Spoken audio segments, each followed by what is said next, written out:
नमस्कार। आज हम जरा पीछे चलते हैं। 3 मार्च 2009, एक ऐसा दिन जिसने क्रिकेट की दुनिया को काफी हद तक बदल दिया।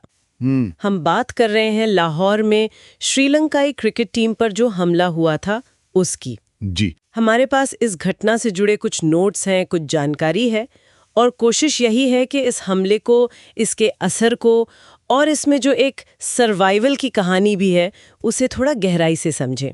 तो चलिए देखते हैं क्या था ये सब। लाहौर का गद्दाफी स्टेडियम। सुबह का वक्त था, करीब 8:40। टीम बस जा रही थी स्टेडियम की तरफ।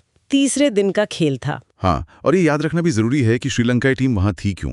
असल में वो सीरीज तो भारत को खेलनी थी। अच्छा। लेकिन मुंबई में जो 26/11 के हमले हुए उसके बाद सुरक्षा कारणों से भारत ने दौरा रद्द कर दिया, तो फिर श्रीलंका खेलने आया।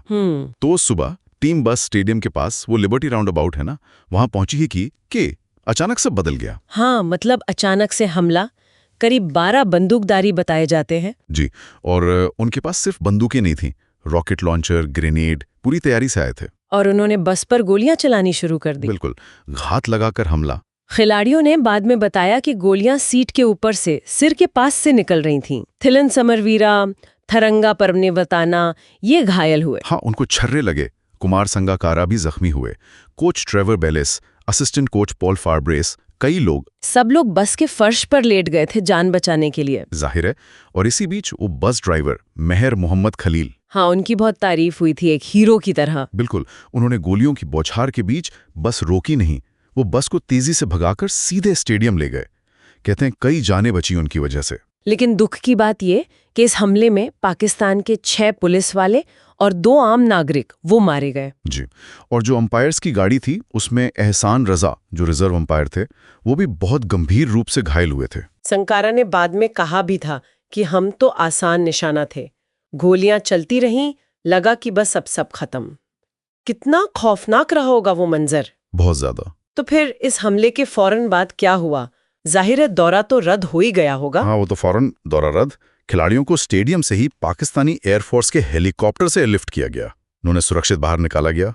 लेकिन इसका असर सिर्फ उस दौरे तक तो नहीं रहा होगा। नहीं, बिल्कुल नहीं। इसका असर बहुत लंबा चला और बहुत गहरा। पूरी दुनिया में इसकी निंदा हुई और पाकिस्तान को अंतर्राष्ट्रीय क्रिकेट के लिए मतलब एक तरह से असुरक्षित घोषित कर दिया गया। अच्छा। नतीजा ये हुआ कि अगले करीब 10 साल तक पाकिस्तान में कोई इंटरनेशनल क्रिकेट मैच नहीं हुआ। 10 साल, ये तो बहुत लंबा समय है। बहुत लंबा। 2011 का वर्ल्ड कप भी जो साथ में होस्ट करना था वो भी उनसे ले लिया गया। पाकिस्तान क्रिकेट बोर्ड को फाइनेंशियली बहुत नुकसान हुआ। तो उन्हें अपने होम मैच बाहर खेलने पड़े, जैसे यूएई में। जी बिल्कुल, यूएई उनका एक तरह से दूसरा घर बन गया। खिलाड़ियों की पूरी एक पीढ़ी ऐसी गुजरी जिसने अपने देश में अपने क्राउड के सामने इंटरनेशनल मैच खेला ही नहीं। ये तो वाकई पाकिस्तान क्रिकेट के लिए एक इम्तिहान का दौर था। 10 साल बिना घरेलू अंतर्राष्ट्रीय मैच के। लेकिन फिर वापसी हुई धीरे धीरे। हाँ, वापसी हुई, लेकिन आसान नहीं थी। बहुत कोशिशें करनी पड़ी, सुरक्षा के बड़े बड़े दावे और इंतजाम करने पड़े। 2015 में जिम्बाब्वे की टीम आई, वो एक शुरुआत थी। हाँ, एक छोटी सी शुरुआत। फिर धीरे धीरे वेस्ट इंडीज आई, एक वर्ल्ड 11 टीम आई, श्रीलंका की T20 टीम भी आई। लेकिन शायद सबसे अहम पल 2019 में आया होगा, जब श्रीलंका की टेस्ट टीम वापस आई। बिल्कुल, वो बहुत सिंबॉलिक था।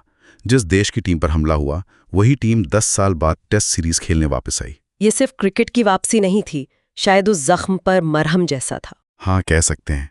और उस दौरे के लिए जो सुरक्षा इंतजाम थे वो जबरदस्त थे। मतलब राष्ट्रपति स्तर की सुरक्षा। वो दिखाता है कि माहौल कितना बदल गया था या कितना बदलना पड़ा था। तो ये सिर्फ एक आतंकवादी हमला भर नहीं था, इसने तो क्रिकेट की डिप्लोमेसी, खिलाड़ियों की सुरक्षा, अंतर्राष्ट्रीय खेलों का भविष्य, इन सब पर बड़े सवाल खड़े कर दिए। सही कहा। इसने दिखा दिया कि खेल और जो दुनिया में चल रहा है, जियोपॉलिटिक्स जिसे कहते हैं, वो कितने जुड़े हुए हैं। खेल इनसे अछूता नहीं रह सकता। सुरक्षा के नियम कायदे हमेशा के लिए बदल गए।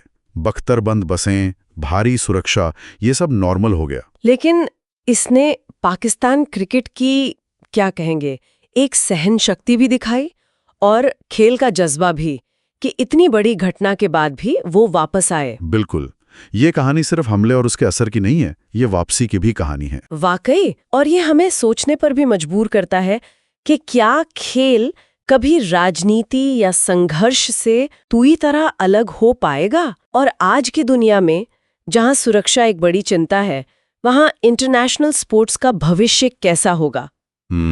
ये एक ऐसा सवाल है जो शायद हमेशा हमारे साथ रहेगा। खेल और सुरक्षा के बीच वो संतुलन कैसे बनेगा, ये देखना होगा।